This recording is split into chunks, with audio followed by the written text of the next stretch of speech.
လက်ရှိမြန်မာနိုင်ငံရဲ့အရှိတရားဟာအခြေခံကြကြပြောင်းလဲသွားပြီဖြစ်ပြီးဒီနေ့မြန်မာနိုင်ငံရဲ့အုပ်ချုပ်ရေးဟာနေပြည်တော်မှာမရှိတော့ဘူးလို့ Federal Democracy ပြည်ထောင်စုပေါ်ထွန်းရေးဦးဆောင်ကောင်စီ SCEF ကသဘောထားထုတ်ပြန်ခဲ့ပါတယ်။ပြီးခဲ့တဲ့ဇူလိုင်လ23ရက်နေ့ကမြန်မာနိုင်ငံဆိုင်ရာအထူးကိုယ်စားလှယ်အာဆီယံဥက္ကဋ္ဌရဲ့ဖိတ်ကြားချက်အရ SCEF အဖွဲ့ဝင်တွေဖြစ်ကြတဲ့ကရင်အမျိုးသားအစည်းအရုံး KNU ကရင်ပြည်ကချင်လွတ်လပ်ရေးအဖွဲ့ KIO နဲ့ချင်းမျိုးသားတပ်ဦး CNF တို့အပြင်ရှမ်းပြည်ပြည်နယ်ထူထောင်ရေးကောင်စီ RCSS မွန်ပြည်သစ်ပါတီ NMSP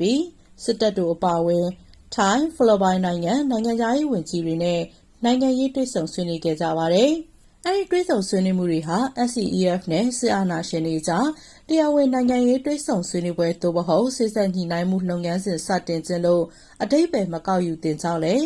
SCEF ကဆိုပါတယ်။ဆွေးနွေးပွဲနဲ့ပတ်သက်ပြီး SCEF ရဲ့သဘောထားထုတ်ပြန်ချက်မှာတော့မြန်မာနိုင်ငံရဲ့အုပ်ချုပ်ရေးဟာနေပြည်တော်မှာပဲတည်တံ့မရှိတော့ပဲ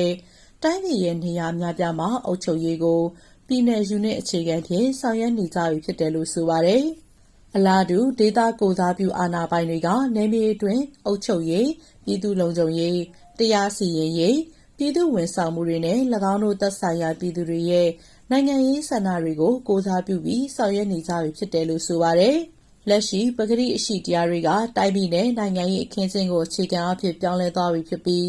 မြစ်သည့်ယုံကြည်စိတ်ချရတဲ့ငြိမ်းချမ်းရေးဖြစ်စဉ်မဆိုအဆိုပါတရားဝင်နိုင်ငံရေးအာဏာပိုင်တွေကိုအသိအမှတ်ပြုပြီးထိတွေ့ဆက်ဆံမှုပြုရမယ်လို့ဆိုပါတယ်။အရင်ယူဆချက်တွေကိုအခြေခံပြီးတည်ဆောက်တဲ့နိုင်ငံရေးအစီအမံတွေဟာရေရှည်တည်တံ့တဲ့ငြိမ်းချမ်းရေးကိုဆောင်ကျဉ်ပေးနိုင်မှာမဟုတ်ပဲအချိန်မတန်မီနိုင်ငံရေးပုံမှန်ဖြစ်အောင်ကြိုးပမ်းဆောင်ရွက်မှုဟာလက်ရှိကွဲပြားနေတဲ့နိုင်ငံရေးအခြေအနေတွေကိုပိုပြီးဆိုးဝါးစေမယ်လို့ပြောပါတယ်။ SCEF ဟာနိုင်ငံရေးအဖြေရှာမှုကိုစေ့စပ်ညှိနှိုင်းမှုဖြစ်ရရှိစေဖို့ဆက်လက်ပြီးကတိကဝတ်ထားရှိကြောင်းသို့တော်လည်းဆွေးနွေးညှိနှိုင်းမှုတွေဟာ၎င်းတို့ကိုယ်တိုင်အတွက်ပန်းနိုင်မဟုတ်ပဲမိမိတို့ရဲ့ရည်မှန်းချက်မှာနိုင်ငံရေးပုံမှန်ပြန်လည်တည်ဆောက်ရေးမဟုတ်ကြောင်းဆိုပါတယ်။မိမိတို့ရဲ့ရည်မှန်းချက်မှာစစ်တပ်အာဏာလွှမ်းမိုးမှုကိုအဆုံးသတ်ပြီးပရိပက္ခကိုဖြစ်စေတဲ့အရင်းခံအကြောင်းရင်းတွေကိုဖြေရှင်းကတန်းတူညီမျှမှုမျှဝေကျင့်သုံးသောအချုပ်အခြာအာဏာကိုယ်ပိုင်ပြဋ္ဌာန်းခွင့်ဒီမိုကရေစီအရပါဝင်မှုတရားဥပဒေစိုးမိုးရေးမတူကွဲပြားမှုကိုအလေးစားမှုနဲ့အရပ်သားအစိုးရအုပ်ချုပ်မှုတို့ပေါ်အခြေခံတဲ့ Federal Democracy ပြည်ထောင်စုတရက်ကိုတည်ဆောက်နိုင်မယ်နိုင်ငံရေးအသွင်ကူးပြောင်းရေးဖြစ်တယ်လို့ပြောပါတယ်။2021ခုနှစ်ဖေဖော်ဝါရီလ1ရက်နောက်ပိုင်းမှာဖြစ်ပေါ်ခဲ့တဲ့စစ်တပ်နဲ့တိုင်းရင်းသားလက်နက်ကိုင်ဖွဲ့စည်းပူးပေါင်းတပ်တို့ရဲ့တိုက်ပွဲတွင်တော်လှန်ရေးအင်အားစုတို့ကမြို့အများပြားကိုသိမ်းပိုက်ထိန်းချုပ်နိုင်ခဲ့ကအုပ်ချုပ်ရေးယန္တရားတွေလည်းပတ်နိုင်ရေးဆောင်ရွက်လျက်ရှိနေတယ်လို့လည်းသိရပါတယ်